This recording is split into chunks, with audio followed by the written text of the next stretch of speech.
Hello friends, welcome to study with Verma. Study with Verma channel में आपका स्वागत है। आज हम पढ़ेंगे समास हिंदी सेक्शन से। तो अगर आप हिमाचल प्रदेश पुलिस कांस्टेबल की तैयारी कर रहे हैं तो आपको पता है कि 16 नंबर की हिंदी आती है। तो वो इसमें से समास महत्वपूर्ण हो जाते हैं क्योंकि 3 से 4 प्रश्न समास के पूछे जाते हैं। तो आज हम समास को डिस्कस करेंगे और पूरी डिटेल में इसके क्वेश्चन डिस्कस करेंगे। और तो वीडियो को अंत तक देखिए। तो चलिए वीडियो को अब शुरू करते हैं। फर्स्ट क्वेश्चन है, त्रिफला में त्रिफला शब्द का समास बताइए। तो त्रिफला, जैसे त्रिफला होता है तो इसमें त्रि मतलब तीन फलों का समूह, तीन फलों का समूह। तो वो समास जिसमें किसी संख्या का बोध हो, जैसे तीन फलों का त्रिफला, तो वो द्विगु समास कहलाता है। द्विगु समास अगर आपसे पूछा जाएगा कि द्विगु समास में कोई भी अब शब्द दिया जाएगा आपके पास जिसमें किसी संख्या का बोध हो, जैसे त्रिफला, या आपको लगे कि किसी शब्द का आपको वो हो रहा है, फील हो रहा है, जैसे और अब बताऊँ आपको, जैसे पंचवटी या सप्तपदी, सप्त सिंधु, त्रिदेव। त्रिदेव मतलब तीन देवताओं का समूह, या त्रिफला जैसे तीन फलों का समूह। तो ये द्विगु समास की पहचान है। अगर कोई भी शब्द है जिसमें अंक अंक की अनुभूति हो रही है तो वो द्विगु समास होगा। ठीक है, तो उसका बी सही उत्तर हो जाएगा। नेक्स्ट, निर्धन में कौन सा समास है? निर्धन, तो निर्धन मतलब गरीब। तो इससे किसी तीसरे वस्तु की या तीसरे शब्द की अनुभूति हो रही है, तीसरी चीज़ की। तो ये जो होगा ये बहुब्रीहि समास कहलाएगा। बहुब्रीहि समास क्या होता है? जिसमें मतलब कोई नया नया शब्द जिससे बनता है, जैसे इन शब्दों से मिलकर कोई नया शब्द बन रहा है, जैसे निर्धन। निर्धन, निर्धन मतलब गरीब, या जो मतलब जिसके पास धन नहीं है, तो वो बहुब्रीहि समास कहलाएगा। ठीक है, नेक्स्ट क्वेश्चन है, महात्मा। महात्मा का समास बताइए। तो महात्मा का विग्रह करेंगे तो महान है जो आत्मा, महान है जो आत्मा। कोई भी समास है जिसमें, या कोई भी शब्द है जिसका विग्रह करने पे आता है जो, अगर विग्रह करने पे है जो आता है, महान है जो आत्मा, है जो जिसमें आता है वो कर्मधारय समास कहलाता है जो आत्मा, महान है जो आत्मा, तो कर्मधारय समास इसका राइट आंसर हो जाएगा। ठीक है, नेक्स्ट क्वेश्चन, इनमें से किस शब्द में कर्मधारय समास नहीं है? भारतवासी, परमेश्वर, पीताम्बर, महाजन। तो इनमें से किस में क्या पूछा है इन्होंने कि कर्मधारय समास नहीं है? तो भारतवासी, भारत के वासी, कर्ता ने कर्म को कर्ण से, कर्ता ने कर्म को, तो इसमें कारक आ रहा है, भारत के वासी को के लिए, है ना, भारत के वासी। तो ये आता है तत्पुरुष समास में। महाजन, महान है जो जन, मैंने बोला कर्मधारय होता है जिसमें है जो आता है, महान है जो जन। परमेश्वर, पीला पीताम्बर, पीला है जो अंबर या जिसका अंबर, तो है जो आता है जिसमें वो कर्मधारय समास होता है। तो भारतवासी में के जो नहीं आ रहा है, तो भारतवासी इसका सही उत्तर हो जाएगा कि भारतवासी कर्मधारय समास नहीं है, भारतवासी एक तत्पुरुष समास है। ठीक है, नेक्स्ट क्वेश्चन देखते हैं, इस समास में पहला संख्यावाचक होता है, या किस समास में पहला संख्यावाचक? तो मैंने ऊपर पहले आपको बताया कि संख्यावाचक जो है वो द्विगु समास में होता है।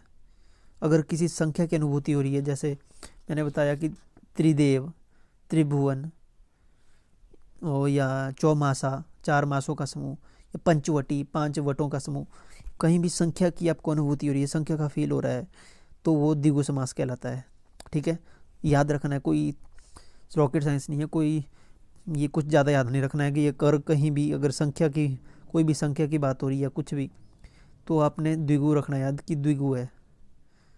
अगर कहीं है जो आ रहा है जो बीच में है जो आ रहा है, जैसे यहाँ पूछा था कि, तो कर्मधारय समास होगा अगर है जो आएगा बीच में। ठीक है, सुख दुख में कौन सा समास है? मैंने बोला जिसके बीच में ऐसा डैश आएगा वो द्वंद्व समास होगा, तो ए इसका सही उत्तर हो जाएगा, 15 का ए हो जाएगा, द्वंद्व। किस समास में दोनों पद मिलकर एक नया अर्थ प्रकट करते हैं? तो ये बहुब्रीहि में करते हैं, दो शब्द मिलकर किसी तीसरे का निर्माण करते हैं, तो बहुब्रीहि समास कहलाता है। ठीक है, नरसिंह में समास बताइए।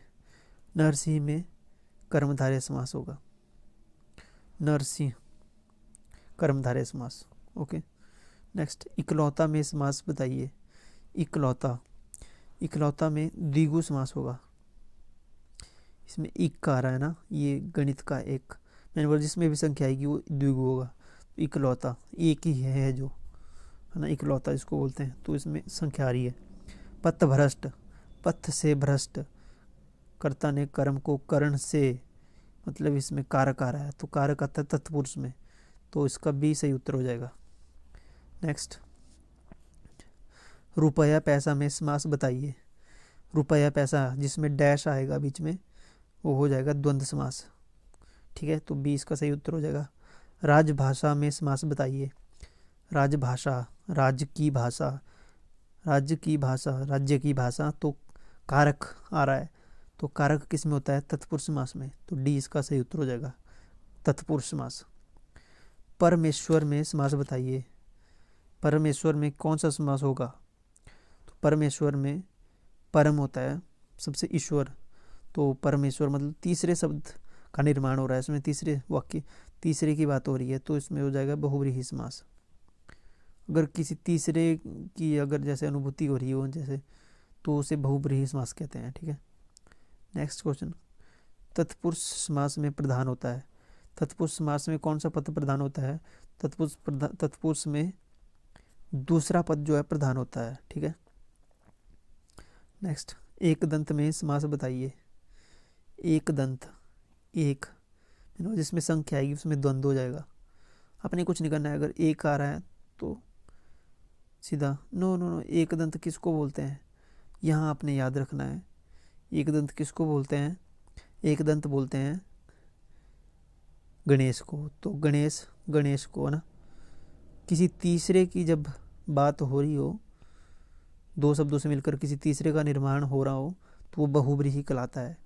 तो इसमें द्वंद्व नहीं होगा, बहुव्रीहि होगा। अपने ये ध्यान रखना है कि संख्या तो है, पर अगर किसी तीसरे की बात हो रही हो तो वो बहुव्रीहि होगा, बहुव्रीहि होगा। ठीक है, नेक्स्ट, नाक कान में समास है। नाक कान जिसमें डैश आएगा उसे द्वंद्व होगा। ठीक है, बी। चतुर्वेद में समास बताइए। चतुर्वेद 29, इसमें आ रहा है चतुर्वेद, तो चतुर्वेद में समास हो जाएगा चार वेदों का समूह चतुर्वेद, तो इसमें हो जाएगा कर्मधारय समास, बी। ठीक है, नेक्स्ट, यथासाध्य में समास क्या होगा यथासाध्य में? तो यथासाध्य में हो जाएगा अव्ययीभाव समास। अव्ययीभाव समास की क्या खासियत है? अव्ययीभाव समास में प्रथम पद प्रधान होता है। प्रथम पद होता है जैसे यथा। अव्ययीभाव समास में अपन याद रखना कि इसमें उपसर्ग लगा होता है। साध्य तो है पर यथा साध्य, अगर यथा से लगने से बाद इसका मीनिंग चेंज हो गया तो इसमें उपसर्ग लगा हो तो उसमें अव्ययीभाव समास होता है। ठीक है, संगीतज्ञ में समास होगा। संगीतज्ञ में कौन सा समास होगा? तो इसमें होगा तत्पुरुष समास, मतलब संगीत का जानकार है जो, संगीतज्ञ है जो संगीत में जिसको मास्टरी है, मतलब ये इसमें संगीत है, तो इसमें कौन सा होगा? तत्पुरुष समास। नेक्स्ट, अंकट में समास बताइए। अंकट, तो अंकट में कौन सा समास होगा? अंकट में होगा अव्ययीभाव समास, इसमें आ प्रत्यय लगा है, इसमें प्रत्यय उपसर्ग, जिसमें उपसर्ग होता है उसमें उसको अव्ययी समास कहते हैं। अव्ययी समास में प्रथम पद प्रधान होता है। प्रथम पद प्रधान होता है तो पूरे वर्ड का जो है, पूरे शब्द का मीनिंग चेंज हो जाता है, तो वो अव्ययीभाव समास कहलाता है। त्रिनेत्र में समास बताइए। त्रिनेत्र, तो त्रिनेत्र में कौन सा समास होगा? तीन नेत्र, त्रिनेत्र संख्या तो है, अगर त्रिनेत्र में संख्या है तो ये द्वंद्व नहीं होगा फिर भी। क्यों? क्योंकि त्रिनेत्र से किसी तीसरे शब्द का निर्माण होता है। त्रिनेत्र होते हैं शिव जी को, तो जब तीसरे शब्द का निर्माण होता है तो वो बहुव्रीहि समास कहलाता है, तो सी इसका सही उत्तर हो जाएगा। पंचानन, पंचानन, नन होती है गर्दन, जिसे 5 गर्दनें हो, पंचानन, तो पंचानन में कौन सा समास होगा? अब इसमें हो जाएगा बहुव्रीहि समास, मतलब 5 गर्दनों वाला, तो बहुव्रीहि, तो डी इसका सही उत्तर हो जाएगा। अगर पंचानन का कोई तीसरा मीनिंग नहीं निकलता तो द्वंद्व होना था, परंतु यहाँ मीनिंग निकल रहा है तो बहुव्रीहि समास होगा। ये थे फ्रेंड्स समास के प्रश्न। आई होप आपको वीडियो अच्छी लगी हो। अगर आपको वीडियो अच्छी लगी है तो वीडियो को लाइक कीजिए एंड चैनल को सब्सक्राइब कीजिए। मिलते हैं किसी नेक्स्ट वीडियो में, तब तक के लिए जय हिंद, वंदे मातरम। चैनल को सब्सक्राइब करके जाइएगा। Thank you.